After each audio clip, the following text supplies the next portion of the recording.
오늘 또 계속해서 마태복음 24장을 공부해 가겠습니다. 오늘은 24장 15절부터 35절까지 낭독하겠습니다. 그러므로 너희가 선지자 다니엘의 말한 바 멸망의 가증한 것이 거룩한 곳에 선 것을 보거든 읽는 자는 깨달을진저 그때 유대에 있는 자들은 산으로 도망할지어다. 지붕 위에 있는 자는 집 안에 있는 물건을 가질러 내려가지 말며 밭에 있는 자는 겉옷을 가질러 뒤로 돌이키지 말지어다. 그날에는 아이 벤 자들과 젖 먹이는 자들에게 화가 있으리로다. 너희의 도망하는 일이 겨울에나 안식일에 되지 않도록 기도하라. 이는 그때에 큰 환난이 있겠음이라. 창세로부터 지금까지 이런 환난이 없었고 후에도 없으리라. 그 날들을 감하지 아니할 것이면 모든 육체가 구원을 얻지 못할 것이나 그러나 택하신 자들을 위하여 그 날들을 감하시리라. 그때 사람이 너희에게 말하되 보라 그리스도가 여기 있다 혹 저기 있다 하여도 믿지 말라. 거짓 그리스도들과 거짓 선지자들이 일어나 큰 표적과 기사를 보이어 할 수만 있으면 택하신 자들도 미혹하게 하리라. 보라 내가 너희에게 미리 말하였노라. 그러면 사람들이 너희에게 말하되 보라 그리스도가 광야에 있다 하여도 나가지 말고 보라 골방에 있다 하여도 믿지 말라. 번개가 동편에서 나서 서편까지 번쩍임같이 인자의 임함도 그러하리라. 죽음이 있는 곳에는 독수리들이 모일지니라. 그날 환난 후에 즉시 해가 어두워지며 달이 빛을 내지 아니하며 별들이 하늘에서 떨어지며 하늘의 권능들이 흔들리리라. 그때의 인자의 징조가 하늘에서 보이겠고 그때 땅의 모든 족속들이 통곡하며 그들이 인자가 구름을 타고 능력과 큰 영광으로 오는 것을 보리라. 저가 큰 나팔 소리와 함께 천사들을 보내리니 저희가 그 택하신 자들을 하늘 이 끝에서 저 끝까지 사방에서 모으리라. 무화과 나무의 비유를 배우라. 그 가지가 연하여지고 잎사귀를 내면 여름이 가까운 줄을 아나니 이와 같이 너희도 이 모든 일을 보거든 인자가 가까이 곧 문 앞에 이른 줄 알라. 내가 진실로 너희에게 이르노니 이 세대가 지나가기 전에 이 일이 다 이루리라. 천지는 없어지겠으나 내 말은 없어지지 아니하리라. 예수님께서 마지막 때의 여러 징표들을 알려주신 이 32절 이하에 25장까지는 계속해서 여러 가지 비유의 말씀들을 하십니다. 우리가 익숙한 대표적인 비유의 말씀들이 나오는데요. 이처럼 예수님께서는 자주 비유로 무엇인가를 알려주셨습니다. 그렇게 비유로 말씀하신 것은 이 말씀을 듣는 자가 깨닫도록 하심입니다. 물론 귀 있는 자는 들어라 하고 하신 말씀을 보면 아무라도 다 깨달아지는 것은 아닙니다. 베드로 사도가 하신 말씀도 있는데 그 중에 알기 어려운 것이 덜어있으니 무식한 자들과 굳세지 못한 자들이 다른 성경과 같이 그것도 억지로 풀다가 스스로 멸망에 이르느니라. 이런 말씀을 하시면서 이어서 18절에 보면 오직 우리 주 곧 구주 예수 그리스도의 은혜와 저를 아는 지식에서 자라가라 하는 말씀을 하시거든요. 그러니까 여기서 풀지 못하는 지식, 비밀한 이 지식은 그리스도의 은혜와 구주신 그리스도의 구속사건에 일관되게 담겨 있다 하는 말씀이기도 합니다. 예레미야서 28장에 보면 거짓 선지자 하나냐에 대한 이야기가 나옵니다. 거짓 선지자 하나냐가 당시 선지자의 그 선생으로 있었는데요. 그러면 그 당시 이 하나냐가 거짓 선지자로 인식되었는가 하면 전혀 그렇지 않았습니다. 오히려 많은 선지자들의 스승으로 있었고요. 당시 유대를 다스리는 중심에 왕과 대신들과 함께 국사를 논할 정도로 그런 자리에 앉아서 하나님의 말씀을 선포하던 선생이었습니다. 그러니까 존경도 받았고 권력도 있는 그런 사람이었습니다. 얼마나 성경에 대한 지식에 해박했겠는가. 또 그의 삶이 정갈하고 모범이 되었기 때문에 그런 자리에 이르지 않았겠습니까? 많은 사람들이 아마 따르고 높였을 것입니다. 그러나 분명한 것은 하나냐는 하나님께서 세우신 선지자가 아니었습니다. 스스로 지식과 훈련을 통해서 그러니까 나름대로 경건의 훈련을 통해서 그런 자리에 오른 그런 사람입니다. 그러니 하나님의 말씀이 전해진다면 누가 하나님의 말씀을 전할지라도 하나님의 말씀 앞에서 겸손히 자신을 살피고 엎드려야 마땅한 것인데 예레미야 선지자를 통해서 이스라엘에 내리신 하나님의 준엄한 그 심판의 말씀을 들으면서도 끝까지 그 말씀을 멸시했습니다. 오히려 사람들이 좋아하는 말, 당시 사람들이 듣기를 원하는 그런 가려운 길을 긁어주는 헛된 위로와 거짓된 평안을 선포하기에 급급했습니다. 하나님께서는 많은 선지자들을 보내시면서 이스라엘의 완악한 죄를 지적하시고 회개하라고 하셨거든요. 회개하지 않는 자들에게 이 말 하나님의 징계를 계속 경고하셨습니다. 인간 막대기를 사용하실 것이고 인간 막대기는 북쪽에서부터 내려오는 바벨론이 될 것이다. 이것이 하나님께서 내리신 징계이기 때문에 그것을 회개한 심정 가운데 받고 주의 구원을 기다리라 하는 말씀을 계속해서 전해주셨습니다. 그러나 거짓 선지자인 하나냐는 회개를 가로막았습니다. 하나님의 구원이 조만간 올 것이고 그러니 군마를 의지하고 남쪽에 있는 애굽을 의지해서 이 어려움을 타개해라 하고 계책을 내놓았습니다. 아주 지혜로운 현실적인 조언입니다. 다만 하나님께서는 이미 오래전에 모세를 통해서 애굽에서 구원하신 처음부터 하신 말씀이 있습니다. 결코 많은 말을 의지하지 말아라. 사람을 의지하지 말아라 하고 하셨습니다. 특히 군마를 구하려고 애굽에 사람을 보내지 말라 하는 말씀도 구체적으로 해놓으셨거든요. 하지만 그 말씀은 어디로 가버리고 현실적인 구원의 능력을 말과 사람으로부터 찾은 것입니다. 그것이 하나님의 구원의 계획이라고, 그것이 하나님의 뜻이라고, 그런 헛된 말로 사람들을 위로해 나갔습니다. 그러면서 하나님의 심판과 회개를 선포하는 예레미야를 때리고 가두고 핍박했습니다. 그러나 결국은 어떻게 되었습니까? 예레미야를 통해 전해주신 말씀은 과연 하나도 땅에 떨어지는 일이 없이 정말 두렵도록 성취되는 것을 보게 되지 않습니까? 거짓 선지자의 말은 헛된 것이 증명되고 또 그를 따르는 자도 그 거짓된 말과 함께 망하고 말았습니다.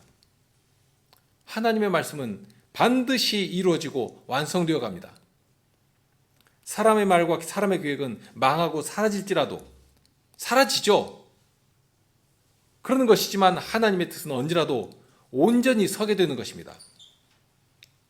이것이 중요한 증거입니다. 두 가지를 말씀드렸는데요. 하나는 하나님의 말씀은 언제나 통일성을 가지고 나간다는 것입니다. 어제는 저 말씀하시고 오늘은 이 말씀하시는 것 아닙니다. 한번 말씀하시면 사람은 죽고 사라질지라도 그리고 나라는 망하고 그 이름조차 찾을 수가 없게 될지라도 하나님의 말씀은 영원하며 변함이 없이 서게 되는 것입니다. 그리고 두 번째로는 주님께서 선포하신 말씀은 반드시 이루어집니다. 하나님의 권능으로 친히 이루어 가셔서 과연 하나님의 말씀은 진리다 하는 사실을 고백하도록 만드시는 것입니다.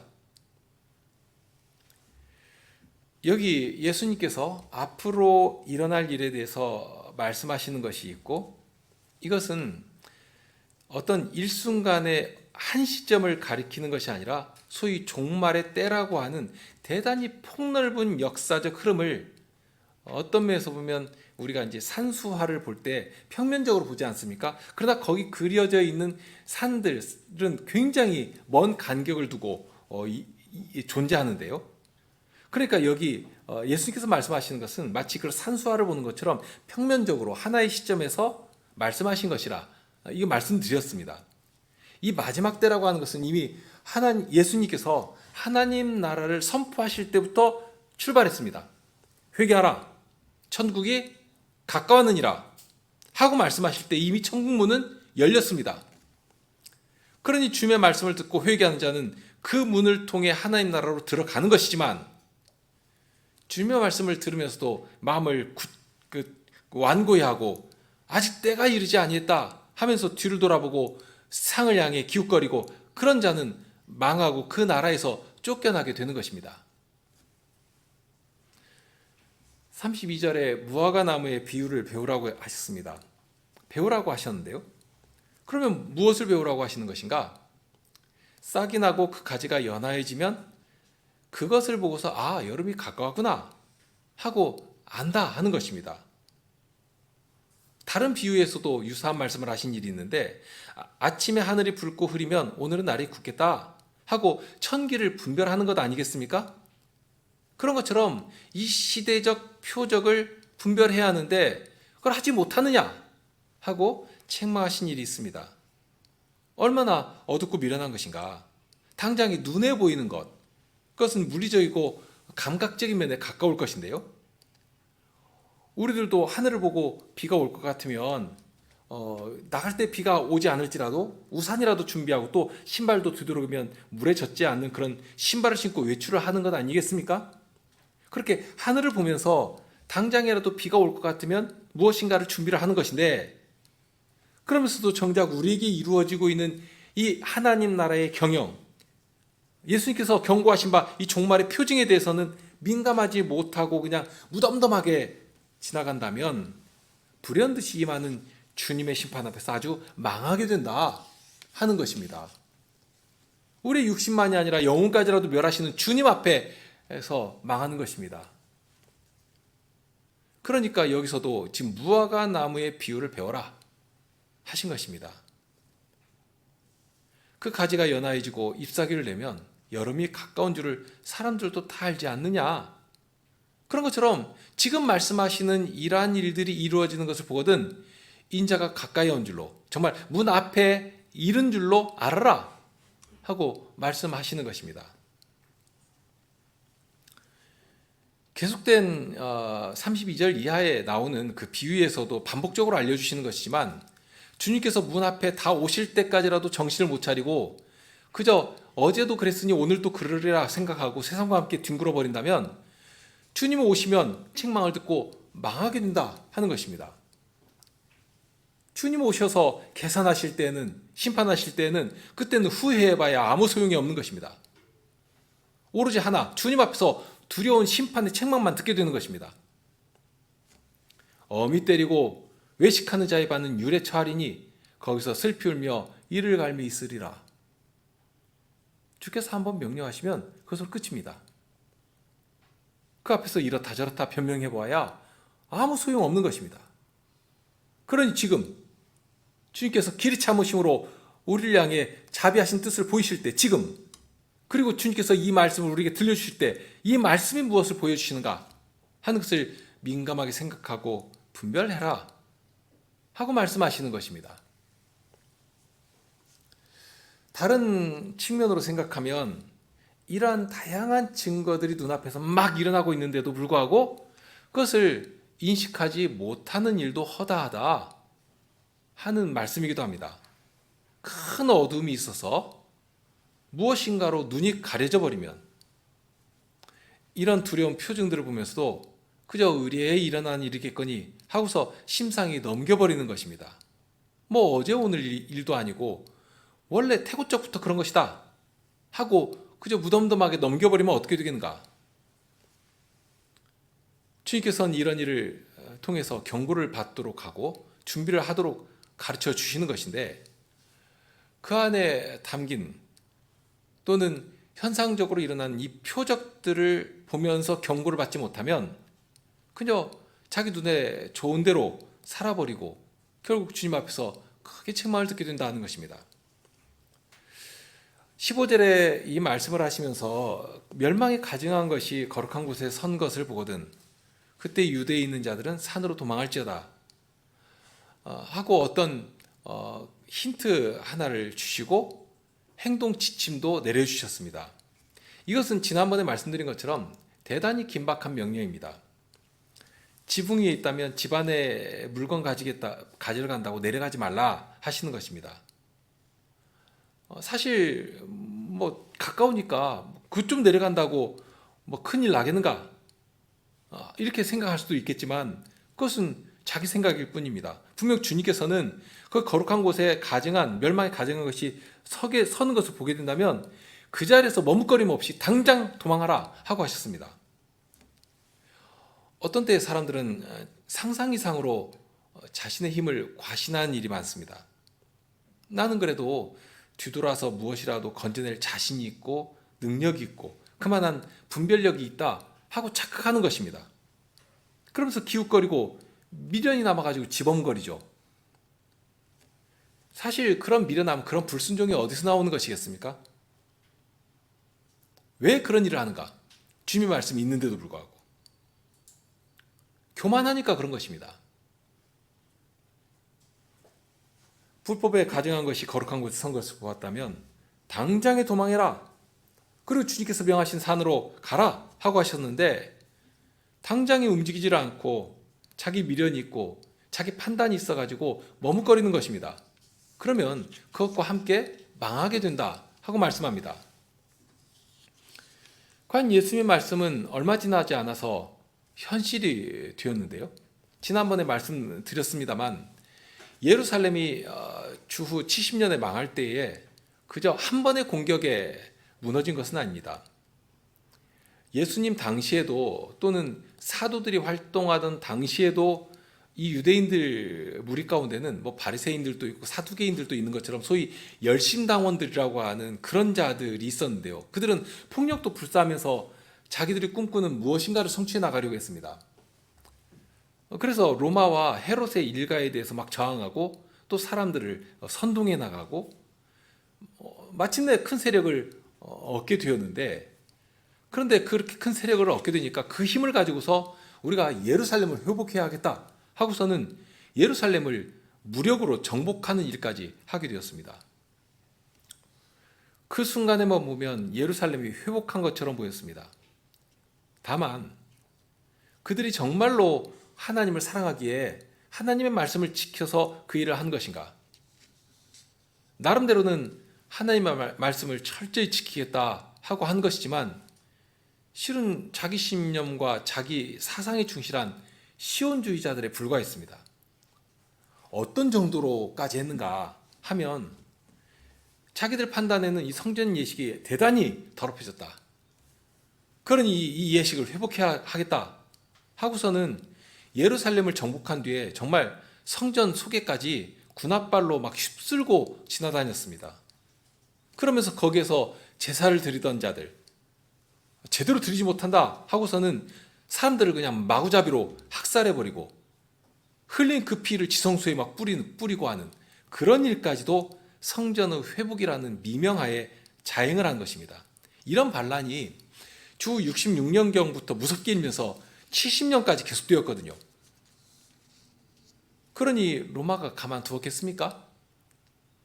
더 이상 이런 반란의 기운이 다른 로마 세계까지 퍼지면 안 되니까 일벌백계의 태도를 가지고 정말 철저하게 괴멸시켜버린 것입니다. 이렇게 66년부터 시작된 이 열심당원과 같은 그런 극단적인 활동이 이제는 성전 안에까지 그 부정한 발로 들어가서 정말 제사 드리는 자까지라도 그 자리에 쳐 죽이고 막 그 잔인한 피를 흘리고 하는 이런 일들을 볼 때 예수님의 말씀을 마음에 두고 있던 기독교인들은 이게 무엇이지? 하고 생각하고 즉각 알아봤습니다. 이것이 바로 멸망에 가증한 것이 거룩한 곳에 들어서는 것이겠구나 하고 생각을 하는 것입니다. 그렇게 판단이 되니까 예루살렘에 살던 많은 기독교인들은 자기 살던 터전이고 집이고 무엇이고 다 그냥 거기 버려버리고 움직였습니다. 예수님의 말씀이 산으로 도망하라고 하셨으니까 그러면 갈 수 있는 산이 어디겠는가?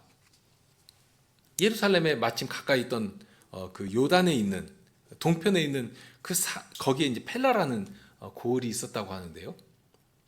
사람들이 예루살렘을 버리고 그 고을로 계속 모여들고 한 것입니다. 그러니까 예수님의 말씀이 이제 임박한 심판을 보도록 하신 것이 있고 그 말씀을 마음에 늘 간직하고 살아가던 성도들은 그 말씀을 가지고 분별할 때 이런 악질적인 범죄가 지성소에서까지 일어난다 하는 것을 볼 때 이것은 주님께서 말씀하신 바 그 심판이 시작되었다는 신호구나 하고 판단하고서는 즉각 움직여 나간 것입니다. 결국 그로 말미암아서 70년에 일어난 로마의 그 극단적인 그 파괴 앞에서 보호를 받는 일이 역사적으로 일어나기도 했거든요. 그러니까 이 말씀은 당장에 앞으로 40년 후에 일어날 예루살렘의 멸망을 가리키는 것이기도 하지만 다만 그렇게 한 시점에서 일어나는 하나의 물리적인 현상으로 그치는 것은 아니라 하는 것입니다. 29절에 보면 우리 성경에는 그날 환난 후에라고 되어 있는데요. 여기서 나오는 그날이라고 하는 이 지시대명사는 실은 단수가 아니라 복수로 되어 있습니다. 그러니까 그 날들이라 하고 하면 더 정확한 표현이 될 것입니다. 그러니까 이 환난이라고 하는 것이 한순간에 강렬하게 반짝 일어나고 그치는 것이 아니라 이것이 한 세대의 표징이 되어 가지고 나타난다 하는 말씀입니다. 주님께서 말씀하신 바 천국이 가까웠다 하고 하신 이후에 그 종말의 시대에 나타나는 특징이 뭐냐? 바로 이 환난이다 하는 것입니다. 그러니까 그 날들에 환난이 있는 것이고 그 환난 가운데서는 무엇보다도 멸망에 가증한 것이 거룩한 곳에 서는 것이고 그것만 있는 것이 아니라 앞서서 미혹의 영이 많은 사람들을 속여가지고 배교하게 만드는 것이 있는 것이다 하는 것입니다. 그러니까 이 환난은 물리적으로 또는 어떤 핍박과 폭력으로 오기도 합니다. 무수히 많은 그런 어려움들이 있었지 않습니까? 고문을 하고 불에 태워서 죽이고 그러면서 배도하도록 만드는 그런 식으로 오기도 하는 것입니다. 그러나 어떤 시대에는 세상에 여러 가지 환상들을 보여주면서 서서히 젖어들도록 만들기도 하는 것입니다. 세상의 온갖 좋은 것들을 눈에 보여주면서 나를 섬기면, 아니 한 번만 눈 감고 내게 절을 하면, 그러면 네 눈에 보이는 이 좋은 것들 너에게 주겠다 하고 유혹하는 방식으로 오기도 한다는 것입니다. 사람들이 무수히 많은 사람들이 쫓아가니까 그 넓은 길로 따라가면서 돈의 힘을 두려워하게 하고 행복을 추구하도록 그렇게 세상을 좇도록 만드는 것입니다. 자발적으로 만드는 것입니다. 특히 오늘날이 그런 양상, 그런 경향들이 너무나 강하게 교회를 휩쓸고 모든 교회들을 세속화시켜버리지 않습니까? 어떤 모양이든지 이런 환난은 복음이 전파되는 것과 함께 움직여 나갑니다. 그러면서 십자가의 복음을 오염시킵니다. 믿는 자들을 넘어지도록 만듭니다. 달리 말하면 복음이 모든 민족에게 전파되는 것과 더불어서 모든 민족에게 전파된 복음을 믿는 성도들 안에서 움직여 나가는 흐름을 만들어내게 된다. 그것이 바로 이 환난이다 하는 것입니다. 데살로니가 후서 2장에서도 바울 사도를 통해서 알려주신 말씀이 있는데요. 1, 2절을 보면 형제들아 우리가 너희에게 구하는 것은 우리 주 예수 그리스도의 강림하심과 우리가 그 앞에 모임에 관하여 혹 영으로나 혹 말로나 혹 우리에게서 받았다 하는 편지로나 주의 날이 이르렀다고 동심하거나 두려워하거나 하지 아니할 그것이라. 그러니까 무엇인가 막 그 두려운 말들이 오고 가고 그러니 마음이 흔들리고 두려워하는 그런 일들이 있을 것이라고 하는 것입니다. 그러니까 예수님께서 강림하시면 이제 예수님 앞에 모두가 서게 될 것 아니겠습니까? 로마서에 말씀하신 것처럼 자기 입으로 자기 행한 모든 일들을 예수님 앞에서 다 토설하게 될 것인데 얼마나 두려운 일입니까? 그렇기 때문에 그런 일에 대해서 이러저러한 말들이 나온다는 것입니다. 오늘날도 그런 일들 많지 않습니까? 자기들이 무슨 숨겨진 12지파라고 하면서 자기들 안에 들어와야지만 그렇게 14만 4천 명 안에 들어와야지만 구원을 얻는 것이다. 그런 자들이 실은 없던 때가 없는 것이고요. 그런 사이비한 말세론자들이 복음이 전해지는 사회마다 없던 적이 없었거든요. 그러니까 복음이 어떤 사회에 들어가면 거기에 이런 사특한 자들과 가라지들이 막 같이 막 튀어나오는 것입니다. 벌레 튀어나오듯이. 그러니까 그들은 성경을 가르치는데 성경만 가르치는 것이 아니라 성경 외에 다른 것들을 교묘하게 섞어가지고 많은 사람들을 자기 밑에 두고 자기 말을 따르도록, 그러니까 사람들을 위해 자기가 신처럼 군림하는 그런 일들이 항상 있어 왔습니다. 그러니까 그런 일들이 있을 것이니까 거기에 흔들리지 말아라 하시는 것입니다.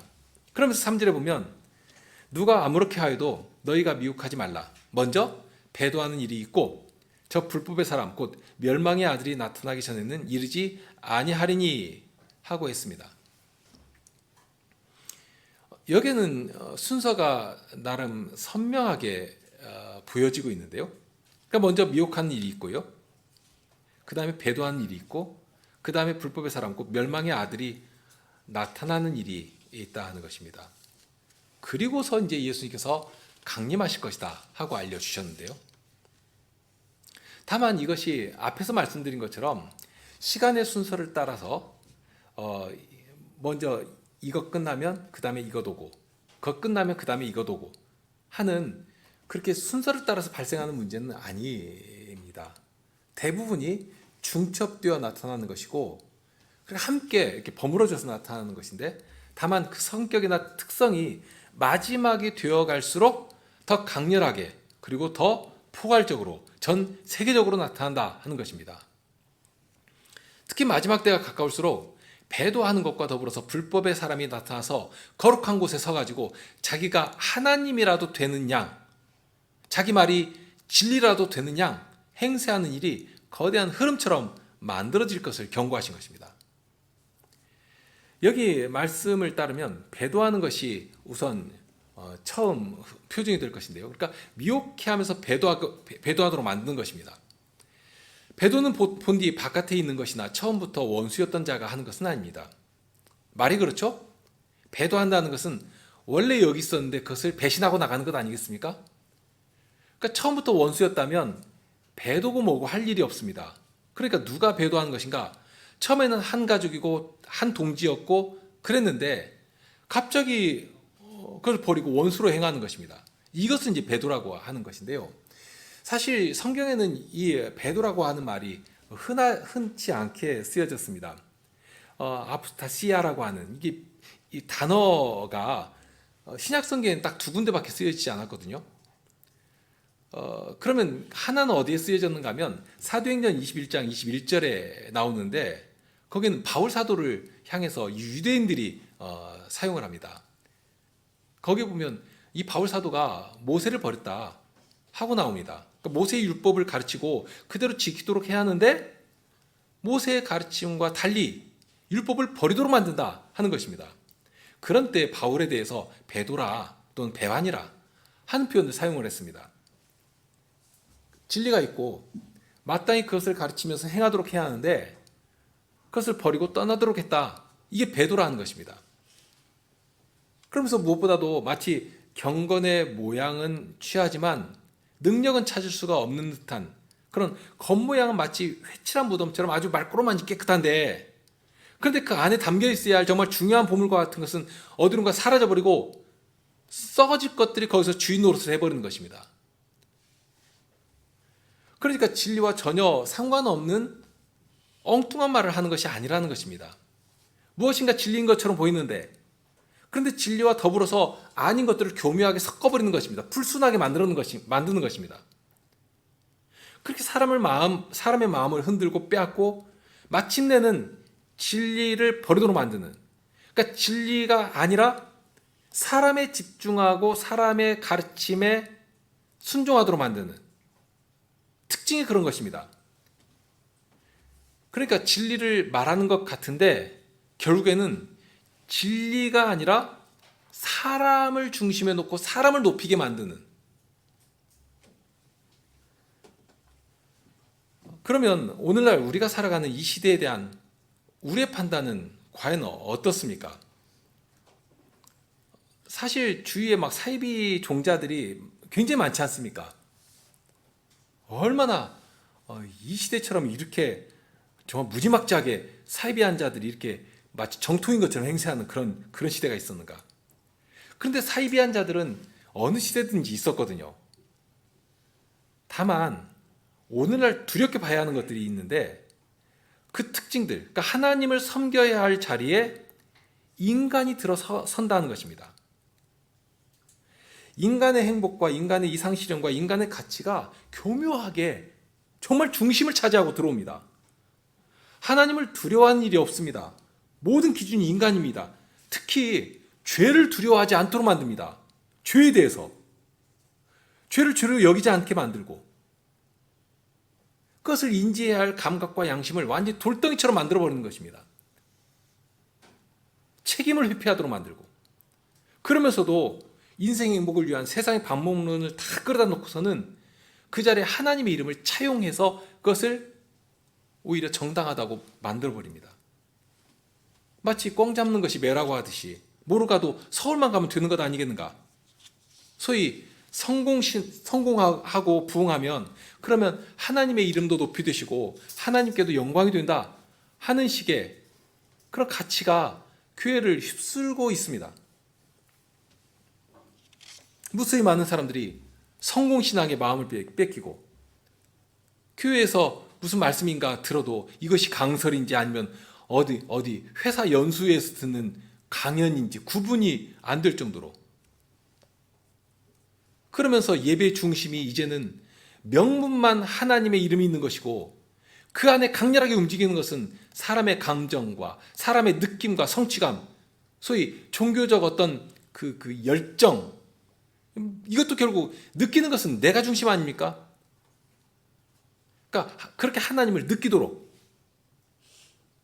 결국 그것이 말씀과 언약 안에서 우리에게 당신을 계시하시는 그런 절대적인 방식, 그 진리의 방식이 아니라 사람의 경험이 그 중심자를 차지하게 되는 그렇게 진리에서 사람으로 중심축이 완전히 옮겨져 버린, 이탈해버린 그런 거대한 흐름 속에서 우리가 살아가고 있지 않습니까? 예전에 아주 오래전인데 다큐멘터리에서 본 장면입니다. 서울의 뭐 유명한 교회에 뭐 이름만 대면 다 아실 만한 그런 교회에 로마 가톨릭의 신부와 유명한 무당이 함께 모였는데요. 마침 무당이 거기서 구슬하면서 소위 신내림을 받게 되었는데 그러니까 소위 진언도 하고 막 방언도 하고 무슨 이상한 영적인 행동을 했단 말입니다. 딱 그것을 보면서 신부가 하는 말이 보라고 기독교의 성령 받음과 이 무당의 신 받음이 무슨 차이가 있느냐? 다르지 않다고. 결국 하나에서 나와서 한 모습을 하고 있으니 기독교나 천주교나 무당의 종교가 다르지 않다고. 그런 말을 하니까 목사도 과연 그렇다고. 그렇게 종교가 하나라고 그런 말을 나누는 장면을 본 일이 있습니다.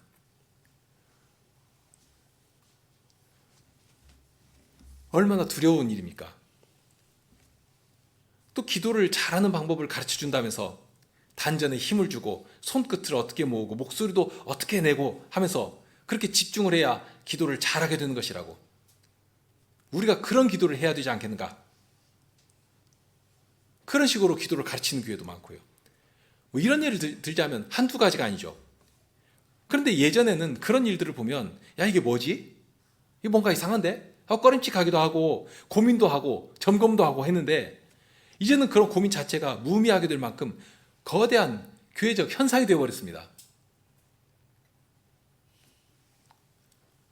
그런 거대한 흐름 속에서 우리 개혁교회의 몸부림이라고 하는 것, 우리 교회의 존재가 얼마나 미약하고 미미합니까? 과연 의인 10명을 찾으실 때 주님께서 인정하실 만큼 바른 예배, 바른 성도의 교통, 하나님께서 바라시는 선한 증거를 나타내는 그런 교회로 존재하고 있는 것인가? 정말 진리 안에서 하나됨을 증거하면서 진리를 보수하는 그런 존재로 오늘을 살아가고 있는가? 그런 면들을 다시 살피고 주님 앞에서 우리 행보를 점검하는 그런 시간들이 되기를 바라는 것입니다. 28절에 보면 주검이 있는 곳에는 독수리들이 모일지니라 하는 말씀이 나옵니다. 이 장면은 그림처럼 보이시죠? 시체를 먹고 사는 독수리니까 광야에서 사람이라도 혹은 어떤 짐승이라도 거기서 쓰러져서 죽어간다면 그 위에 독수리들이 빙빙 돌면서 막 모여들지 않습니까? 그런 장면입니다. 그러니까 거기에 뭔가 쓰러져 있고 죽어있는 무엇이 있으면 그 먹이니까 모여드는 것입니다. 주님께서 오실 때에 나타날 표징을 말씀하셨습니다. 그리고 오늘날 그 말씀이 우리 눈앞에서 펼쳐지고 있습니다. 이런 현실들, 이런 현상들 앞에서, 이런 현상들에 대해서 눈을 감아버리고 무감각하게 살아버리면 그럼 어떻게 되겠습니까?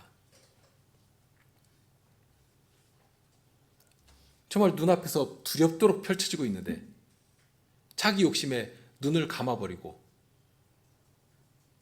그러면 내 눈앞에 안 보이니까, 내가 인지하지 못했으니까 아무 일도 일어나지 않는 것이라고 생각할 만큼 그런 것인가? 정말로 그런 것인가? 주검이 있는 곳에는 독수리들이 모인다는 말씀처럼 독수리가 잔뜩 모여있다면 거기에 무엇이 있는가 볼 줄 알아야 합니다. 유대인들로서는 이것이 굉장히 더 실감났을 것인데요. 광야를 보면 지평이 탁 트여 있지 않습니까? 그러니까 멀리서도 볼 수가 있습니다. 멀리서 보아도 독수리들이 어디 위를 빙빙 날아다니고 있으면 저희가 시체가 있구나 하고 알 수 있습니다. 그런데 그것만은 아닙니다. 더불어서 이런 표징을 보고도 헛된 욕망으로 인해서 보아야 할 것을 보지 못하면, 멸망에 가증한 것이 거기 서 있는데도 불구하고 그것을 분별치 못하면, 그래서 미래에 남아있어 뒤돌아보고 다시 내려간다면, 그러면 주검을 보고 벌떼처럼 달려들어 뜯어먹는 이 독수리의 먹잇감이 되는 그런 비참한 자리에 떨어질 수밖에 없다 한 경고의 말씀도 되는 것입니다. 시대의 징조를 볼 줄 알아야 합니다. 주께서는 이미 말씀하시고 그때를 준비하도록 하십니다. 사랑하신 제자들을 위해서 지금 준비하도록 이 말씀을 하시는 것 아니겠습니까? 다만 어떤 이들이 주장하는 것처럼 결코 어느 시 어느 때에 오신다, 그것은 아무도 모릅니다. 하나님께서 알지 못하도록 막으신 것이거든요. 우리에게는 그저 우리 한계를 알고 겸손히 주님의 말씀에 순종하도록 하셨습니다. 그것을 바라신 것입니다. 그러니 어떤 이들이 말하는 것처럼 아직 때가 이르지 아니했다 하고 방만하게 살아갈 수는 없는 것입니다. 오히려 그럴 때에 갑자기 오신다 하셨습니다. 호련히 오셔서 악하고 불충한 자들을 준엄하신 어미로 심판하실 것입니다. 이런 말씀 앞에서 우리는 지혜를 구하며 우리가 추구하며 살아야 할 것이 무엇인가? 이것을 늘 두렵게 살피고 주님께 지혜를 구하며 겸손히 주님 말씀 앞에 엎드려야 할 것입니다. 가지가 연하여지고 잎사귀를 낸다면 여름이 가까운 줄을 알아야 하지 않겠습니까? 그래야 하는 것입니다. 함께 시편 찬송하시겠습니다.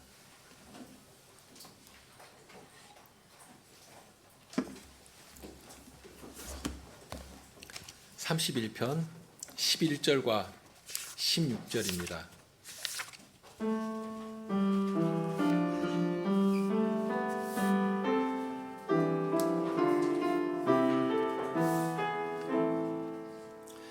주님의 얼굴 비추소서, 주님의 자비로 구원해 주소서.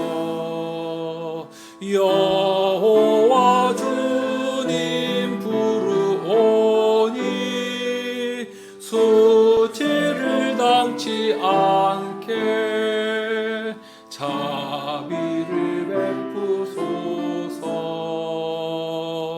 주님의 신실한 자들아, 주님 사랑하라. 교만히 행한 자 호되게 갚아 주시리라. 주님을 바라는 자 강하고 담대하라.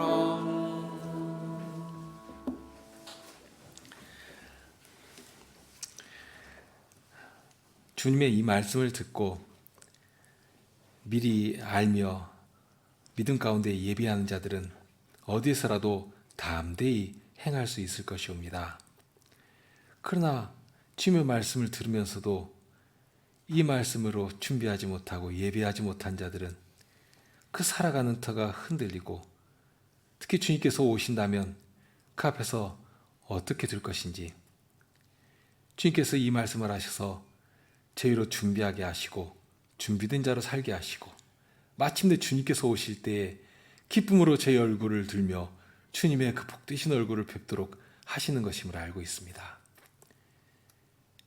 저희들의 행보가 주님의 말씀 앞에서 늘 바르게 하여 주시고 진리 안에서 행하게 하여 주시고, 그리하여서 과연 가지가 연하여지고 잎사귀를 낼 때에 그 일에 대해서 미리 알고 준비하는 자처럼, 그렇게 늘 저희 삶이 준비된 자로서의 삶이 될 수 있도록 주님께서 은혜를 베풀어 주시기를 구합니다. 우리 주님 예수 그리스도 이름으로 기도드립니다.